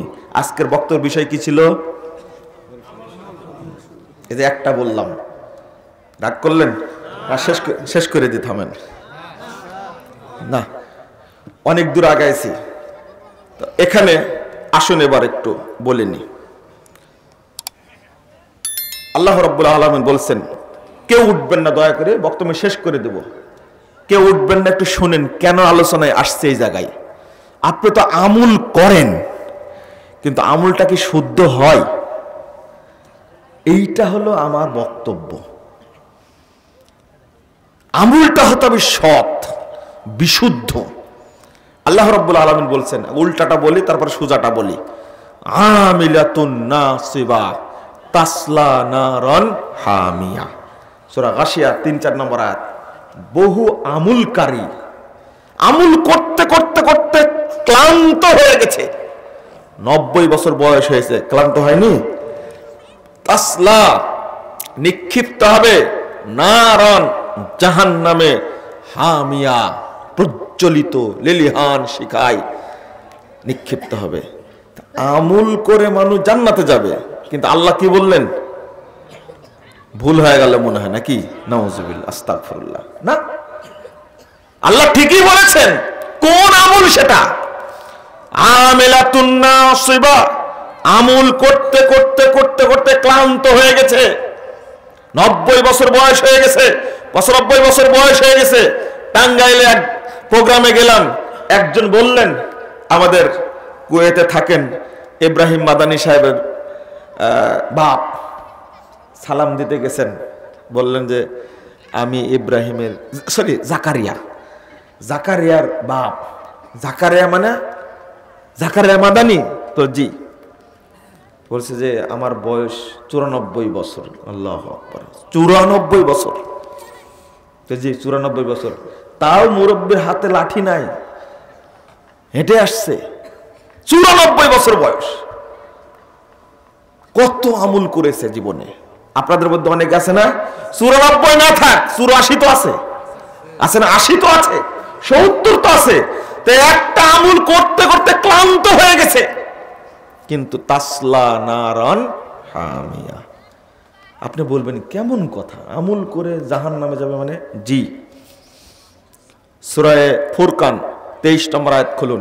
আল্লাহ বলেছেন, অকদিমনা মা আমিলু মিন আমালিন ফাজালনাহু হাবাআন মানসুরা। তারা যে আমলগুলো করেছে, আমলগুলো দেখার জন্য আমি আল্লাহ যাব, অগ্রগামী হব। কে বলছেন? আল্লাহ। আল্লাহ বলছেন আমি দেখব কিয়ামতের মাঠে, ফাজালনাহু হাবাআন মানসুরা, সব আমলগুলোকে আমি আল্লাহ নষ্ট করে দেব, ধুলাই ধূসরিত করে দেব, কিচ্ছু থাকবে না। নাউজুবিল্লাহ। তাহলে কোন আমল আল্লাহ নষ্ট করবেন? যে আল্লাহ এক আমল করলে 10 নেকি দেন, যে আল্লাহ 10 নেকিকে 700 করেন, যে আল্লাহ 700কে অসংখ্য গুণে গুণান্বিত করেন, সেই আল্লাহ আমল নষ্ট করে দিবে কেন? 6294 নম্বর হাদিস সহিহ বুখারীর মধ্যে এসেছে। রাসূল সাল্লাল্লাহু আলাইহি ওয়াসাল্লাম বলছেন যে আল্লাহ তাআলা ইদা হাম্মাল আব্দু, কোন বান্দা যখন ইচ্ছা পোষণ করে কোন আমল করার ইচ্ছা করেছে, ওয়ালাম ইয়ামালহা, কিন্তু আমলটা করতে পারেনি, কাতাবাল্লাহু লাহু হাসানাতান কামিলা, আল্লাহ তার জন্য পূর্ণ নেকি লিখে দেন। ইচ্ছা করেছিল শুধু, কিন্তু করতে পারেনি। তাহাজ্জুদ পড়তে চেয়েছিলেন, উঠতে পারে না, কিন্তু আল্লাহ পূর্ণ নেকি লিখে দিবেন। ওমান হাম্মা বিআমালিন ফায়ামালহা, আর একজন আমল করার ইচ্ছা করেছে, আমলটা করেও ফেলেছে, কাতাবাল্লাহু লাহু আশরা হাসানাত ইলা 700 দিফির আল্লাহু ইউদাইফু মান ইয়াশা ভাষা ইলা আযআফিন কাসীরা। যে ব্যক্তি ইচ্ছা করেছিল এবং আমল করলো, আল্লাহ বলেছেন তাকে আমি 10 নেকি দিব, 10কে 700 করব, 700কে আমি ইলা আযআফিন কাসীরা অসংখ্য গুণে গুণান্বিত করব। সহিহ বুখারীর হাদিস। যে আল্লাহ আমলকে বৃদ্ধি করে দেন, যে আল্লাহ আমলকে বৃদ্ধি করে দেন, আল্লাহ এত দয়ালু, আল্লাহ এত দয়ালু, সেই আল্লাহ আমলকে নষ্ট করে দেবেন, তাহলে কত বড় পাপ বলেন তো এটা? অত সহজ? এটাই হলো বেদাতি আমল। কি বেদাতি আমল? দলিল নাই। আরে বেকুব, বেদাত করো কেন? মসজিদের খতিব প্রতিদিন খুতবা দেয়, আম্মা বাদ ফাইন্না খায়রাল হাদিসি কিতাবুল্লাহ ওয়া খায়রাল হাদি হাদি মুহাম্মাদিন সাল্লাল্লাহু আলাইহি ওয়াসাল্লাম ওয়া শাররাল উমুরি মুহদাসাতুহা ওয়া কুল্লু মুহদাসাতিন বিদআহ ওয়া কুল্লু বিদআতিন দালালা ওয়া কুল্লু দালালাতিন ফিন্নার। শুনেননি এটা? প্রত্যেক খুতবায় রাসূল সাল্লাল্লাহু আলাইহি ওয়াসাল্লাম এটা বলতেন। কেন বলতেন? অর্থাৎ আমি ইবাদতের যে রুলটা আমি দিয়েছি, ইবাদতের রুল নিয়ম পদ্ধতি যেটা আমি দিয়েছি, ওর আলোকে করো, বেদাতের আলোকে করো না। সতর্ক করেছেন। জীবনে যতবার যেখানে বক্তব্য দিয়েছেন সেখানে আল্লাহ রাসূল এই কথা বলেছেন। আর অনেক বিষয় আছে না শরীয়তের? শিরিক আছে না, জেনা আছে, হারাম, মানুষ হত্যা, সুদ, খুতবা একটাও আছে? বেদাত আসলো কেন? কারণ হলো বেদাতটা সুন্নাতের উপরে আবরণ ফেলে দিয়ে সুন্নাতকে হত্যা করে। এই জন্য প্রত্যেক খুতবা এটা বলেছেন রাসূল সাল্লাল্লাহু আলাইহি সাল্লাম। তুমিও বলো ইমাম সাহেব, তুমিও বলো, কিন্তু তুমি হলো কমিটির গোলাম, কমিটির সন্তুষ্টি অনুযায়ী তুমি কথা মারো। কমিটিরও লজ্জা নাই, ইমামেরও লজ্জা নাই, বেতনও ওই রকম দেয়, কমিটির লোকেও ওই রকমই। যেমন ঘোষখোর, সুদখোর, দাড়ি চাচা, সিগারেট হাতে, বউ পর্দা করে না, আর যত নোংরা কাজ সভাপতি করে, আর ইমামও পাইছে ওই রকমই। কি বেতনের চেয়ে মাসোহারা বেশি পাই। দালালি চাটুকারিতা যত করতে পারবে সভাপতির তত মাসোহারা পাবে, হাদিয়া তত পাবে।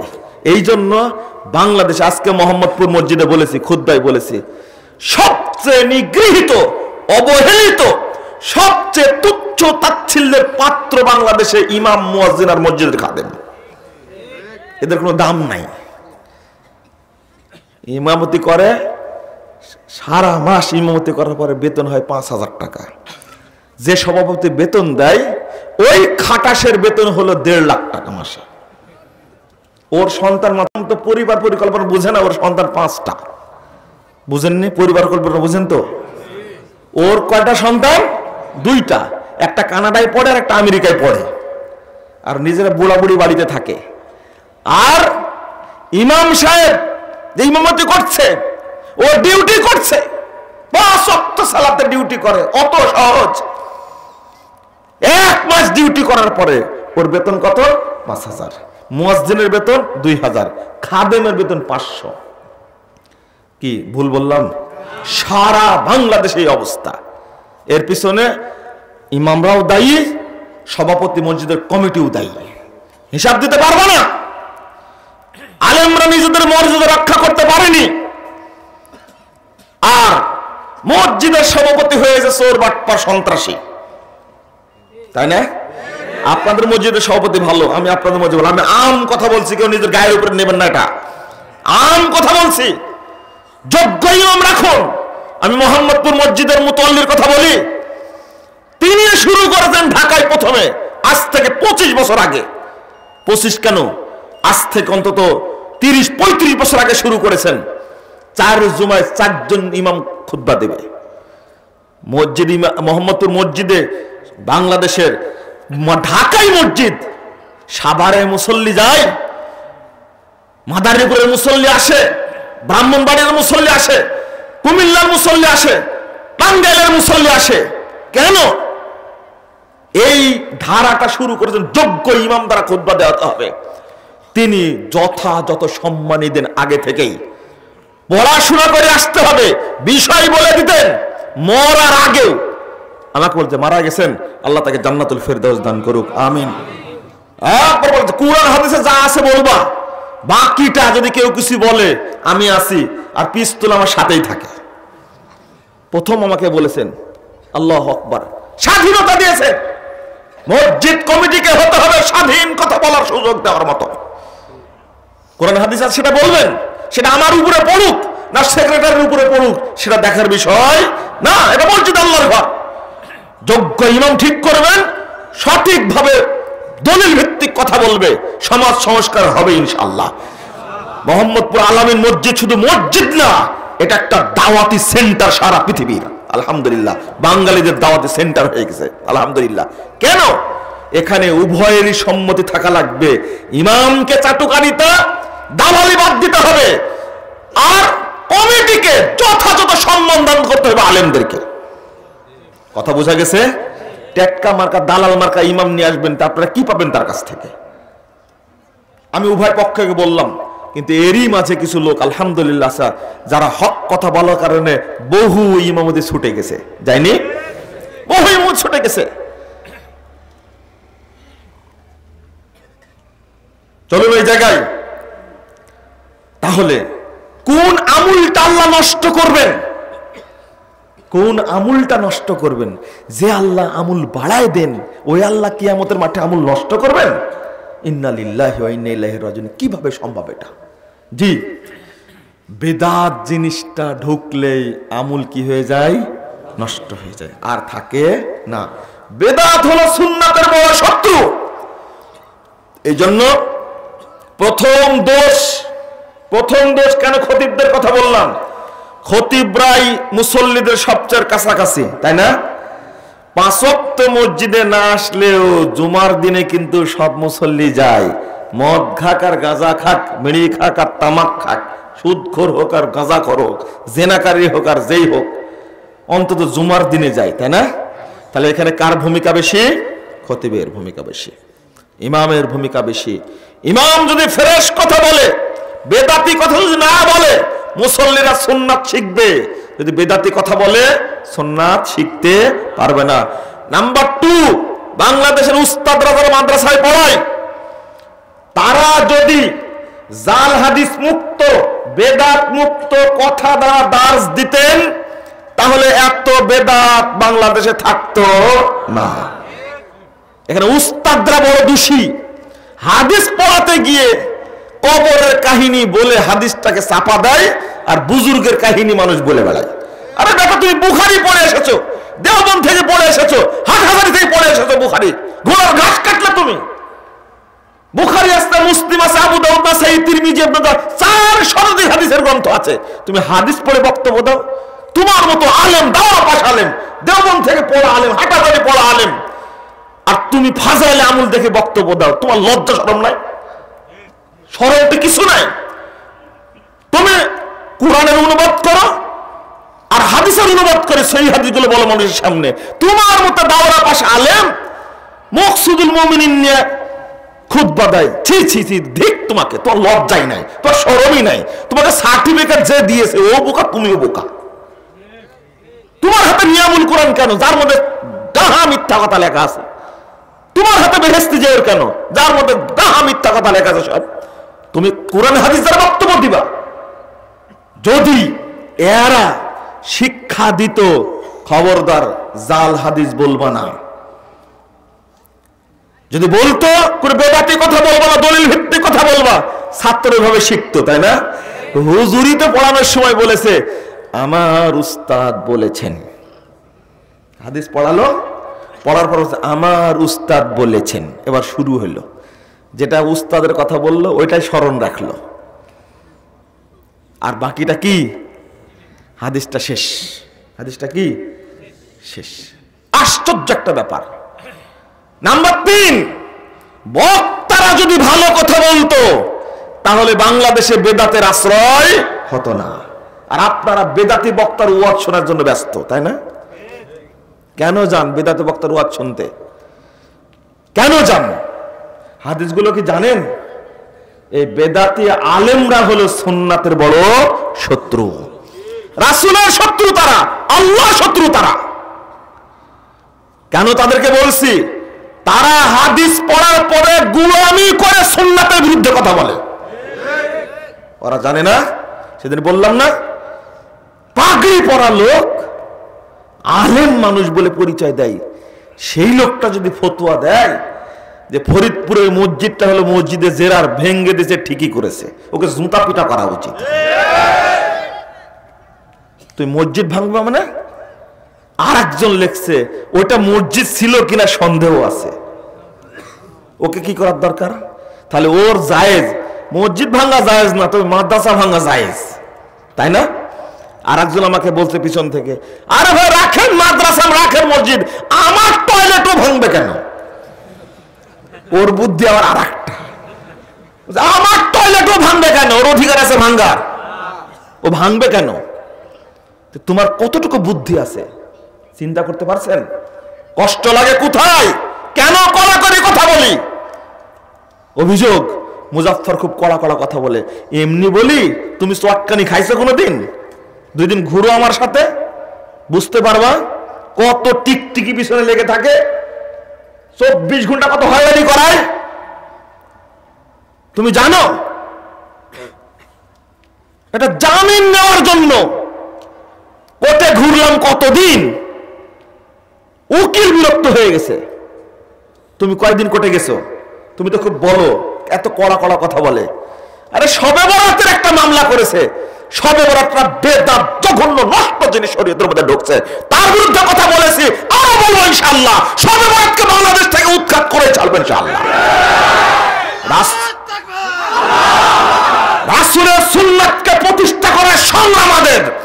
তোমরা জীবনে কোনোদিন আহলে হাদিসদের বিরুদ্ধে অবস্থান করে কোনোদিন টিকতে পারবে না। আল্লাহর পক্ষ থেকে গজব গজব হয়ে তুমি ধ্বংস হয়ে যাবে ইনশাআল্লাহ। ও ইসলাম নিয়ে মাঠে নেমেছি, যে ইসলামের কথা বলেছেন ইব্রাহিম আলাইহিস সালাম, যে দাওয়াত দিয়েছেন মুসা আলাইহিস সালাম, যে দাওয়াত দিয়েছেন ঈসা আলাইহিস সালাম, যে দাওয়াত দিয়েছেন মুহাম্মদ সাল্লাল্লাহু আলাইহি সাল্লাম, সেই দাওয়াত নিয়ে মাঠে নেমেছি। মনে রেখো, নমরুদ বদমাশি করেছে ইব্রাহিম আলাইহিস সালামের সাথে, নমরুদ টিকতে পারেনি, জুতার বাড়ি খেয়েছে। ফেরাউন টিকতে পারেনি, ও পাহাড়ে কুলজুমে ডুবে মরেছে গোষ্ঠী সহ। মনে রেখো, ঈসা আলাইহিস সালামের গোষ্ঠী টিকতে পারেনি। মনে রেখো, মুহাম্মদ সাল্লাল্লাহু আলাইহি সাল্লাম বিরুদ্ধে যারা অবস্থান করেছে আবু জাহল গান, তারাও টিকতে পারেনি। বদরের প্রান্তরে ধূলিসাৎ হয়ে গেছে তারা।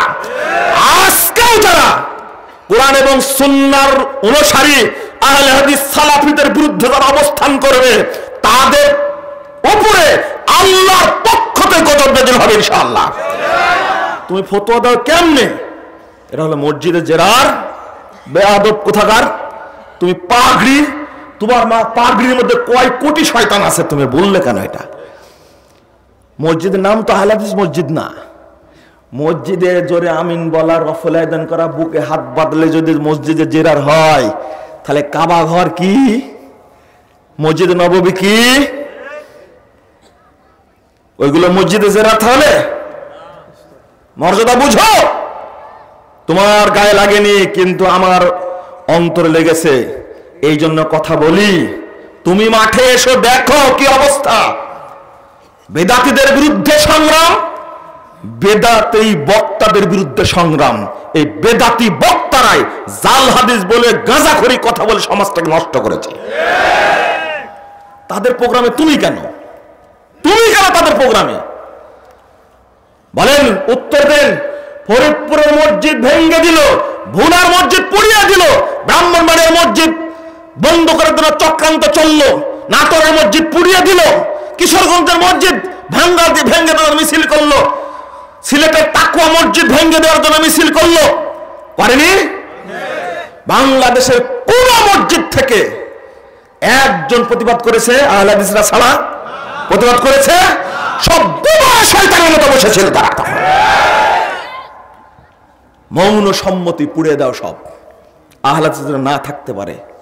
আপনি কি বলছেন? আপনাকে ফোন দেয়? অত্যাচার কাকে বলে? ব্রাহ্মণবাড়িয়ার মসজিদ বন্ধ করে দিবে। হাই যে কষ্ট দিনী ভাইদের, অল্প কিছু দিনী মানুষ। ওই জন্য কষ্ট করে বলি আমি, আহলে হাদিস ভাইরা কোথায় আছেন? সারা পৃথিবীতে যেখানে আছেন সালাফি এবং আহলে হাদিস আকীদার, তারা ঐক্যবদ্ধ হন। মসজিদ ফরিদপুরে একটা ভেঙেছে, আমি বলবো এরপর কথা যেন বাংলাদেশে লক্ষ লক্ষ আহলে হাদিস মসজিদ তৈরি হয়। আল্লাহ তুমি কবুল করো। প্রবাসী ভাইদেরকে বলি, যারা তোমরা ভাই আমেরিকায় আছো, যারা ব্রিটেনে আছো, অস্ট্রেলিয়া আছো, কানাডা আছো, সৌদি আরব আছে, কুয়েত আছে, তোমাদের টাকা যদি থাকে তুমি যেখানে আছো ওখানে ঝোপড়ির মতো একটা মসজিদ তৈরি করো। তুমি দেখবা ইনশাআল্লাহ বাংলাদেশে আহলে হাদিস মসজিদে ভর্তি হয়ে যাবে ইনশাআল্লাহ। ভাইদের, এই ধনাঢ্য ভাইদেরকে বলি, আহলে হাদিস ভাইদের মধ্যে অনেক লোক আছে যাদের টাকা অর্থ সম্পদ আছে। আমি ফকির গ্রুপের কথা বলি মাঝে মাঝে। ফকির গ্রুপকে আল্লাহ যা টাকা দিয়েছেন ব্যয় করে তারা আল্লাহর রাস্তায়, আলহামদুলিল্লাহ। যেখান থেকে আসুক না কেন, আহলে হাদিস মসজিদ, আহলে হাদিস মাদ্রাসার সভাপতি, সেক্রেটারি, প্রধান শিক্ষক, অধ্যক্ষ গেলেই, প্রিন্সিপাল গেলেই কিছু না কিছু টাকা দেয়। তার বড় নজির সবচেয়ে দৃষ্টিনন্দন সুন্দর মসজিদ তৈরি করেছে পাঁচরুকি মাদ্রাসায়, আলহামদুলিল্লাহ। দেখেছেন ছাত্ররা কত আনন্দে সেখানে সালাত আদায় করে, পড়াশোনা করে। আর একটা মসজিদ তৈরি করেছে চাষাড়া, কত চমৎকার মসজিদ তৈরি করেছে, আল্লাহু আকবার। আমি আশ্চর্য হই, চাষাড়াতে গিয়ে আমি কেঁদে ফেলেছিলাম যে এই জায়গাতে এইরকম স্থাপনা মসজিদ তৈরি করেছে, তাদের মনটা কত উদার। আরে বেকুবরা বলে যে এইগুলো সব কাদিয়ানীদের মসজিদ। আচ্ছা, এই পাগড়ি পরা শয়তান কোন দেশের বলেন তো দেখি? কেমনে বলে? ও কি জানে না?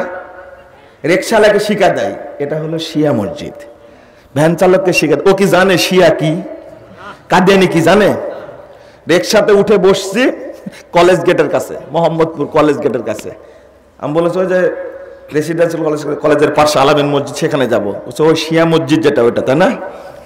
তো আমি বললাম যে আচ্ছা যাও তুমি। ওকে ধমক দিয়ে লাভ আছে? কে শিখাছে এগুলো? কে শিখাছে? পাগড়িওয়ালা, এরাই শিখাইছে। কোন জায়গাতে ব্রাহ্মণবাড়িয়ার মসজিদ কি, এটা হলো কাদিয়ানি মসজিদ। এতই খারাপের খারাপ, এতই খারাপের খারাপ। স্পষ্ট কথা বলি, শুনে রাখুন, স্পষ্ট কথা বলি, আহলে হাদিসরা ঐক্যবদ্ধ হতে পারে না, কিন্তু দেওবন্দি বেরলবি ফাটাফাটি লেগে আছে না? এক দেওবন্দি মারা গেলেন, বড় আলেম মারা গেলেন, আর এক বেরলবি স্ট্যাটাস দিল কুত্তা মারা গেছে, ঈদ মুবারক বললো না? কত সম্পর্ক দেওবন্দি আর বেরলবি, তাই না? এত নোংরা কথা বলা যায়? একজন আলেম মানুষ মারা গেছে, মৃত ব্যক্তি সম্পর্কে বলছে ধরনের কথা, যে কুকুর মারা গেছে, ঈদ মুবারক। কত বদের বদ, কত খারাপের খারাপ লেগে আছে। চরমুনায় আক্রোশী লেগে আছে, ফুরফুরা মাছ ভান্ডারি লেগে আছে, দেওয়ানবাড়ি কুতুববাগি লেগে আছে, রাজারবাগি হাজারবাগি লেগে আছে। আহলে হাদিস মসজিদ যখন ভাঙবে তখন সব পাশা এক জায়গায় করে। কিসের জামাতি, কিসের তবলিগি, কিসের চরমুনাই, কিসের আট্রফি, কিসের হেফাজত, কিসের হানাফি, কিসের কি, সব কি পাশা এক জায়গায়। আস্তাগফিরুল্লাহ, নাউজুবিল্লাহ। কিন্তু উল্টা দিকে আহলে হাদিস মসজিদ, আহলে হাদিস আকীদা, যদি আহলে হাদিসরা ঐক্যবদ্ধ হয়ে, আমরা ঐক্যবদ্ধ এই ক্ষেত্রে, যেহেতু মসজিদ আহলে হাদিস আকীদার, তুমি বন্ধ করবে কেন? বাংলাদেশ কি তোমার বাবার প্রত্যেক সম্পত্তি, তোমার যতটুকু অধিকার আমারও ততটুকু অধিকার। স্বাধীনতা আন্দোলন আমরাই করেছি, তোমরা চাটুকারিতা করেছো ইংরেজদের সাথে। ইতিহাস খুলে দেখো। শাহ ইসমাইল শহীদ কে, সাইদ আহমদ শহীদ কে, তিতুমির কে, এনায়েত আলী কে, বেলায়েত আলী কে? আহলে হাদিসদের রক্তেই ব্রিটিশদের তাড়ানো গেছে, আলহামদুলিল্লাহ। তোমরা আহলে হাদিসদেরকে বলবা মসজিদ বন্ধ করে দেবো, মাদ্রাসা বন্ধ করে দেবো। আহলে হাদিসদের এমন কিছু ক্ষমতাবান ব্যক্তিত্ব আছে, একটা টেলিফোন দিলে ওই জেলার ডিসি পেশাব করে বান করে দিবে। আছে না এরকম নেতা? তার দায়িত্ব হলো সেখান থেকে ফোন দেওয়া, বন্ধ করো। প্রশাসনে যে আছে, র্যাবে আছে, পুলিশে আছে, বিজিবিতে আছে, আর্মিতে আছে, এমন বড় বড় অফিসার আছে। মসজিদ বন্ধ করবে মানে আপনি আপনার জায়গা থেকে দাওয়াতি কাজ করেন, আপনাকে ফ্রন্টে আসতে বলিনি। একটা ফোন দেন শুধু, আমি অমুক বলছি, যদি মসজিদের একটা খের যদি এমন তেমন হয়, তোমার ডিসি গিরি মাত্র 1 ঘন্টার মধ্যে সাইজ করে দেব। এরকম লোক আছে না বাংলাদেশে? আছে বাংলাদেশে। আপনার দায়িত্ব আপনি পালন করবেন। আমি মাঠের বক্তা, মাঠে আমি দায়িত্ব পালন করব। আপনি প্রশাসনে আছেন, সেখানে দায়িত্ব পালন করুন। আমিন বলেছে জেলখানায় দিয়ে দিছে, জোরে আমিন বললে কি জেলখানায় যেতে হয়? বাংলাদেশ এমন একটা রাষ্ট্র। হ্যাঁ, আপনার ক্ষমতা আছে, জজ, আপনার পাওয়ার, যার কাছে মামলা আছে সে আপনার ব্যাচমেট। আপনি জজ হয়েছেন, কি হয়েছেন? ব্যাচমেটকে ফোন দেন, বন্ধু তুমি কোর্টে মামলাটা খারিজ করে দিও, কারণ এটা ভুয়া জেএমবি বলে মামলা দিয়েছে। আপনার দায়িত্ব আপনি পালন করেন সেই জায়গা থেকে। বুঝতে পারেননি কথা? আপনার ক্ষমতা আপনি প্রয়োগ করে আপনার জায়গা থেকে। একজন সাধারণ মুসল্লি তার দায়িত্ব নিজ জায়গাতে পূরণ করবে। বলতে চাচ্ছিলাম এক কথা, হয়ে গেছে আর এক। কেন বলবো এটা? তাহলে প্রথমত আসলো বেদাতি বক্তাদের বক্তব্য শোনা যাবে না। শুনবেন নাকি? আরো কড়া কথা বলি, সহি আকীদা না, ভাষাটা বলবেন কি? সহি মানহাজ। বলেন তো, কে উঠবেন না? শরীর একটু অসুস্থ, মঞ্চে এসে একটু দেরি করেছে, কিন্তু খেপে গেছি। উঠবেন না, আমার কথাটা শুনেন। সহি আকীদা না বলেন আপনি, কিন্তু বলবেন বেশি কি? সহি মানহাজ। মনে থাকবে, যার মানহাজের ত্রুটি আছে তার বক্তব্য শুনবেন না। ও যতই সুরেলা হোক, চেহারা যতই সুন্দর হোক, জনগণ যতই বেশি হোক। কথা বোঝা গেছে? যেদিন জানতে পেরেছেন শুধু আকীদা সহি হলে হবে না, মানহাজ সহি হতে হবে। মাযহাব না কিন্তু আবার, এই তো উল্টা পাল্টা হয়ে গেল। আগে বক্তব্য দিয়েছি আকীদা, মানুষ মনে হচ্ছে আকিকা। বাস্তব কথা। আমি আকীদার উপরে বক্তব্য দেয় মসজিদের কামরায় বসে আছি, ইমামের কামরায়, মুসল্লিরা যাচ্ছে আর বলছে কি যে বক্তব্য দিল। এতদিন শুনেছি আকিকা 7 দিনে দিতে হয়, ছেলের নাম রাখতে হয়, ছেলে হলে 2টা, মেয়ে হলো 1টা। আজকে এতক্ষণ খুতবা দিল মুজাফফর বিন মুহসিন, আর এইগুলো যে কিছুই বললো না। আসলে বক্তব্য কি বিষয়ে দিছি? আকীদা। কিন্তু উনি বুঝেছেন কি, এই আধা ঘন্টা বসে বক্তব্য শুনেছে আকিকার উপরে, আমি দিছে কি? আকীদা। এখন তো বুঝেন তো, আলহামদুলিল্লাহ। এটা বলছে আর 10 বছর আগের কথা। এখন মানুষ আকীদা তাওহীদ বুঝে না, শুরু করেছে মানহাজের কথা বলা। গতদিনে আধা ঘন্টা বুঝালো না একজন ব্যক্তি, তো যাচ্ছে আর বলছে যে আরেকজনকে বলছে যে মুজাফফর বিন মুহসিন কি মাযহাবী হয়ে গেল নাকি? কারণ আমরা তো মাযহাব মানি না, মাযহাব নিয়ে এত আলোচনা করার কি দরকার? আসলে কি মাযহাব বলেছি কি? মানহাজ। তার মানহাজটা সহি কিনা এটা দেখবেন। যদি সহি হয় বক্তব্য শুনবেন, সহি না হলে বক্তব্য শোনার দরকার নেই। একবার মানহাজুস সালাফ, রাসূল সাল্লাল্লাহু আলাইহি সাল্লাম, সাহাবা কেরাম, তাবেঈন নিজাম, তাবেঈন, এই 3 যুগকে বলা হয় কি? সালফে সালেহিনের যুগ। এই যুগের মানুষের সাথে যদি আকীদা, আমল, আখলাক, ইবাদত, রাজনীতি, অর্থনীতি, সমাজনীতি, পরিবার নীতি, তারপরে কি বলে যত বিষয় আছে সব যদি মিলে, তখন বুঝবেন এটা কি? মানহাজুস সালাফ। কথা বোঝা গেছে? 1। 2 নম্বর, কেন আমি নিষেধ করছি? কেন? আরে বেদাতি ব্যক্তির কোরআন তেলাওয়াত শুনতে নিষেধ করতেন সালাফরা। কোরআন তেলাওয়াত শুনতে নিশ্চিত আপনার ভয় লাগছে তাই না? তো বলে কি কোরআন তেলাওয়াত শোনা যাবে না বলছেন না আপনার মনে মনে? জি, মুহাম্মদ বিন সিরিন রাদিয়াল্লাহু আনহু শ্রেষ্ঠ 4 জন তাবেঈর একজন, তিনি বলছেন তোমরা বেদাতির কাছে কোরআন তেলাওয়াত শোনো না। কেন নিষেধ করেছেন? তার কারণ হতে পারে যে বেদাতির প্রতি মহব্বত তৈরি হবে। যদি কোরআন তেলাওয়াত শোনা না যায় তে বক্তব্য শোনা যাবে না। আপনি কেমনে বুঝলেন? আপনি আমাকে বুঝান, বুঝান আমাকে। 2 নম্বর 809 নম্বর হাদিস তাবরানী কাবিরের মধ্যে এসেছে, রাসূল সাল্লাল্লাহু আলাইহি ওয়াসাল্লাম বলেছেন ইন্না মিন আশরাতিস সাআহ আইয়ুলতামাসাল ইলমু ইনদাল আসাগির। যখনই বেদাতীদের কাছ থেকে মানুষ ইলম গ্রহণ করবে, দ্বীন গ্রহণ করবে, তখনই মনে করবে যে কিয়ামত চলে এসেছে। নাউযুবিল্লাহ। কিয়ামত চলে আসা কি ধ্বংসের লক্ষণ না? ইবনে মাসউদ রাদিয়াল্লাহু আনহু বলেন লা ইয়াজালুন নাসু বিখাইরিন মা আখাযুল ইলমা আনিল আকাবির ওয়া ইযা আখাযুহু ইনদাল আসাগির হালাকু। ইবনে মাসউদ রাদিয়াল্লাহু আনহু বলেন যখন দেখবা মানুষ বেদাতীদের কাছ থেকে ইলম নিচ্ছে, বেদাতীদের সমাবেশে যাচ্ছে, বেদাতীদের বই পুস্তক পড়ছে, তখন মনে করবা ধ্বংস হয়ে গেছে। আর যতদিন তারা ইলম নিবে সাহাবায়ে কেরাম থেকে, ততদিন তারা কল্যাণের মধ্যে থাকবে। বলুন আলহামদুলিল্লাহ। আপনি বেদাতীদের কাছে যাবেন কেন? ইবনে আব্বাস রাদিয়াল্লাহু আনহু বলেন, আপনি বলছেন দেখি যাই কি বলে একটু শুনি। ইবনে আব্বাস রাদিয়াল্লাহু আনহু বলছেন লা তুজালিসু আহলাল আহওয়া, বেদাতীদের মজলিসে যেও না, তাদের সমাবেশে বসো না। কারণ ফাইন্না মুজালাসাতাহুম মুমরিজাতুল লিল কুলুব, কারণ তাদের সমাবেশে তাদের সাথে বসলে তোমার অন্তরটাও বেদাতে আক্রান্ত হয়ে যাবে। অর্থনীতি আকীদা হলো সুদী অর্থনীতি, ওর মানহাজ ঠিক আছে না? ঠিক নাই। অতএব বেদাতীদের কাছ থেকে ইলম গ্রহণ করা যাবে না। সালাফদের বক্তব্য ইমাম ইবনে তাইমিয়া রাহিমাহুল্লাহ বলেন লা তুকবালু শাহাদাতুহুম ওয়ালা ইউসাল্লা খালফাহুম ওয়ালা ইউনাকাহুন হাদিহি উকুবাতুল লাহুম। ইবনে তাইমিয়া রাহিমাহুল্লাহ কড়া কথা বলছেন।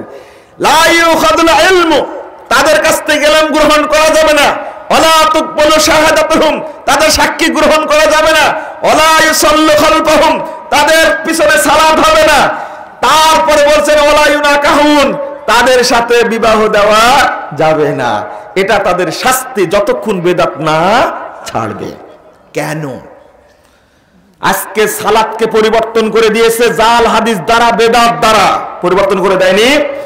রাসূল সাল্লাল্লাহু আলাইহি ওয়াসাল্লাম বললেন, সাহাবারা শুনে রাখো, 1859 নম্বর হাদিস তাবরানী আওসাতের মধ্যে এসেছে, আউয়ালু মা ইউহাসাবু বিহিল আবদু ইয়াউমাল কিয়ামাহ আস-সালাহ, প্রথম হিসাব নেওয়া হবে কিয়ামতের মাঠে সালাতের।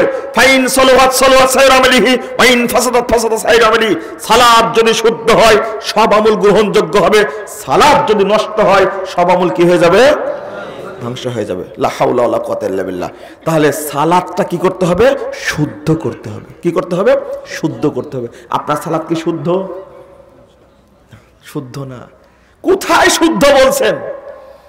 সহিহ বুখারী 529 নম্বর হাদিস, আনাস রাদিয়াল্লাহু আনহু বলেন মা আরাফু শাইয়ান মিম্মা আলা আহাদিন নবী সাল্লাল্লাহু আলাইহি ওয়াসাল্লাম। আনাস রাদিয়াল্লাহু আনহু কে ছিলেন? কয় বছরের? 10 বছরের খাদেম। তিনি বলছেন আমি রাসূলের যুগে যা দেখেছি আজকের যুগে আমি কিছুই দেখতে পাচ্ছি না। লা হাওলা ওয়ালা কুওয়াতা ইল্লা বিল্লাহ। কথাটা বুঝেন, কথাটা বুঝেন। আমি রাসূলের যুগে যা দেখেছি সহিহ বুখারীর হাদিস, আমি আজকে তা কিছু পাচ্ছি না। কিলা as-সালাহ, কেন সালাতটাও কি না? তখন বলছে আলাইসা যাইয়াতুম মা যাইয়াতু ফিহা, সালাত যেভাবে নষ্ট করেছো সালাতের মধ্যে কি রাসূলের কোনো সুন্নাত আছে? কি বুঝলেন? 530 নম্বর হাদিস সহিহ বুখারী, হাসান বাসরী রাদিয়াল্লাহু আনহু, তিনি তাবেঈ, বলছে দাখালতু আলা আনাস ইবনে মালিক বি দিমাশক, আমি দিমাশকের মসজিদে আনাস বিন মালিকের কাছে গেলাম। যাওয়ার পরে দেখছি ও ইয়াবকি, কাঁদছেন বসে বসে, ফুপিয়ে ফুপিয়ে কাঁদছেন। আমি জিজ্ঞেস করলাম মা ইউবকিকা, আপনার কাঁদাচ্ছে কিসে? তখন বলছেন মা আরিফু শাইয়ান মিম্মা আলা আহদিন নবী সাল্লাল্লাহু আলাইহি ওয়াসাল্লাম, রাসূলের যুগে যা দেখেছি আজকের যুগে কিছু দেখতে পাচ্ছে না। তখন বলছেন আসসালাহ, কি সালাত না? তখন বলছে কজ্জাইয়াত, যে সালাত পড়ছো এই সালাত তো নষ্ট করে দেওয়া হয়েছে। নাউজুবিল্লাহ। কোন যুগের কথা বলছি? আরে আনাস রাদিয়াল্লাহু আনহুর কথা সঠিক হবে না, আপনার কথা সঠিক হবে? তিনি রাসূলের খাদেম ছিলেন কয় বছরের? 10 বছরের। তিনি বলছেন রাসূল যে সালাত পড়েছেন এই সালাত দেখতে পাচ্ছি না। আশ্চর্য। মুআব ইবনে কুররা তিনি বলছেন আদরাকতু 70 রাজুলান মিন আসহাবিন নবী সাল্লাল্লাহু আলাইহি সাল্লাম, শুনে রাখো তোমরা, আমি 70 জন সাহাবীকে পেয়েছি। কতজন? তাবেঈ বলছেন আমি 70 জন সাহাবীকে পেয়েছি। লাউ খরাজু ফিকুমুল ইয়াম, এই 70 জন সাহাবী যদি আজকে তোমাদের মধ্যে বের হয়, মা আরাফু শাইয়ান ইল্লাল আযান, আযান ছাড়া কোনো কিছুই রাসূলের যুগের দেখতে পাবে। আল্লাহু আকবার, ইন্না লিল্লাহি ওয়া ইন্না ইলাইহি রাজিউন। আপনি বলছেন আমার সালাত ঠিক আছে? এই কথাটা বলছে কোন যুগের কথা? তাবেঈ যুগের কথা, বলছে সাহাবীদের যুগের কথা। আর আপনি তো মনে করছেন আমার সালাত বিশুদ্ধ হচ্ছে। ইমাম আহমদ বিন হাম্বল রাহিমাহুল্লাহ বলছেন 10 লক্ষ হাদিসের হাফেজ, কিতাবুল হানাবিলা, তাবাকাতুল হানাবিলা গ্রন্থের প্রথম খণ্ডের 350 পৃষ্ঠায় তিনি বলছেন যে খুলে দেখুন, তুমি যদি 100টা মসজিদে সালাত আদায় করো, কতটা? কোন মসজিদে রাসূলের সালাত পাবে না, আল্লাহ রাসূল যেভাবে সালাত আদায় করে গেছেন তুমি পাবা না। ইন্না লিল্লাহি ওয়া ইন্না ইলাইহি রাজিউন। ফাত্তাকুল্লাহ ফি সালাতিকুম ওয়া সালাতি ফি সালাতি সাহিবিকুম, তোমরা তোমাদের সালাতের ব্যাপারে আল্লাহকে ভয় করো, তোমাদের বন্ধুদের সালাতের ব্যাপারে আল্লাহকে ভয় করো, শুদ্ধভাবে সালাত আদায় করো। 241 হিজরিতে মারা গেছেন। কত? 241 হিজরিতে মারা গেছেন 10 লক্ষ হাদিসের হাফেজ। 241 হিজরি পূর্বে কথা বলে গেছেন।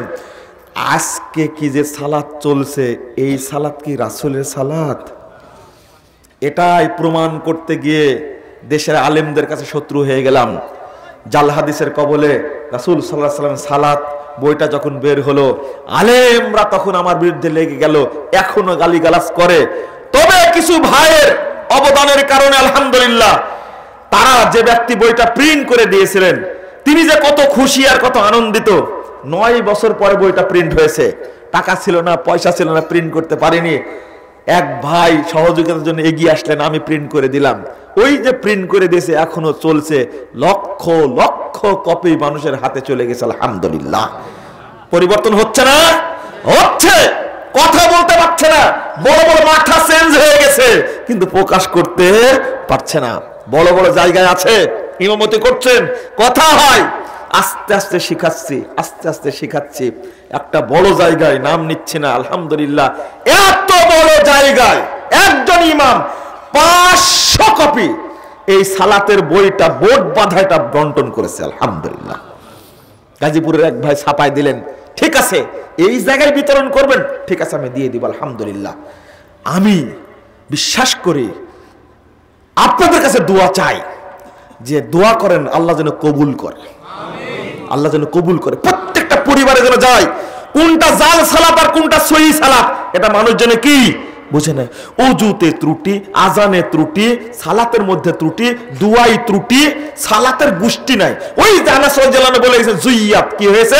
নষ্ট হয়ে গেছে, বাস্তবই নষ্ট।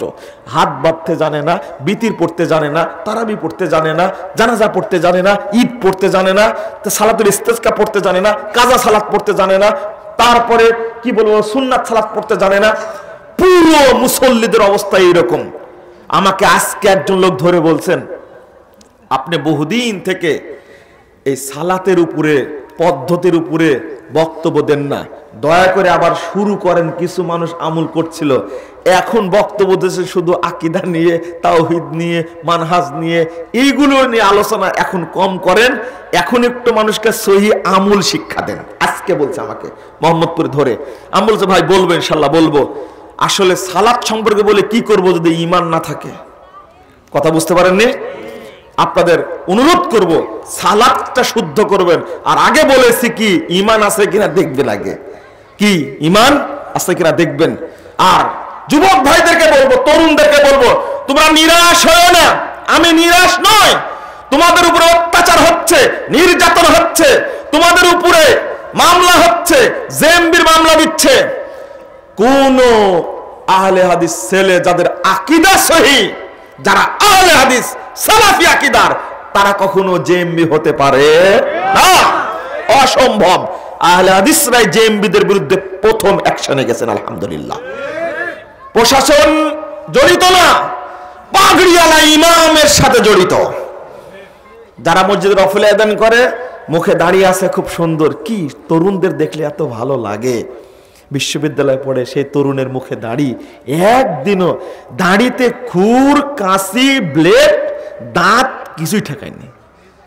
যেখানে আলেমরা দাঁত দিয়ে কেটে দাড়ি ছুটু করে, ও আলেম না জালেম। বয়স 60 বছর হয়ে গেছে, আজকে দেখছি প্যান্টটা টাকনোর নিচে আছে, ও আবার আলেম। দেখেন না কিছু কিছু আলেম বক্তব্য দেয়, টাকনোর নিচে কাপড়, খুব ওয়াজ করতেছে। ব্যাকুব তুই জাহান্নামে দাঁড়াতে কি ওয়াজ করবি? বুঝেননি কথা? অথচ তরুণরা বিশ্ববিদ্যালয়ে পড়ে, ইঞ্জিনিয়ার বিশ্ববিদ্যালয়ে পড়ে, ডাক্তার পড়ে, আলহামদুলিল্লাহ, জীবনে কোনোদিন টাকনোর নিচে কাপড় পরেনি, দাড়ি কোনোদিন কাটেনি, সালাত আদায় করে। আল্লাহু আকবার। এক ছেলে বলছে যে স্যার, আমার দীর্ঘ 6 মাস একদিনে ফজরের জামাত আমার কাজা হয়নি। আল্লাহু আকবার। যে বলো কি তুমি, 6 মাস কাজা হয়নি? তুমি একটা তরুণ ছেলে। না, আমি সালাত পড়ি।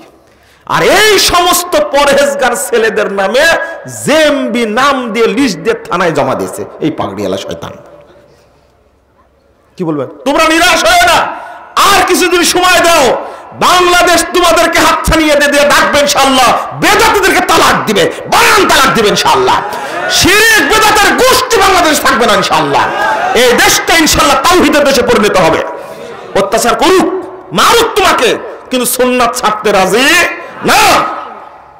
মনে রাখবো, তোমাদের মতো একটা সাহসী তরুণ যদি না থাকতো, তোমাদের মতো যদি সাহসী একদল যুবক না থাকতো, আহলে হাদিস তরুণ না থাকতো, বাংলাদেশের মানুষ জানতেই পেত না যে আল্লাহ আরশে, এরা জানতেই না মুহাম্মদ সাল্লাল্লাহু আলাইহি ওয়াসাল্লাম মাটির তৈরি, এরা জানতেই না।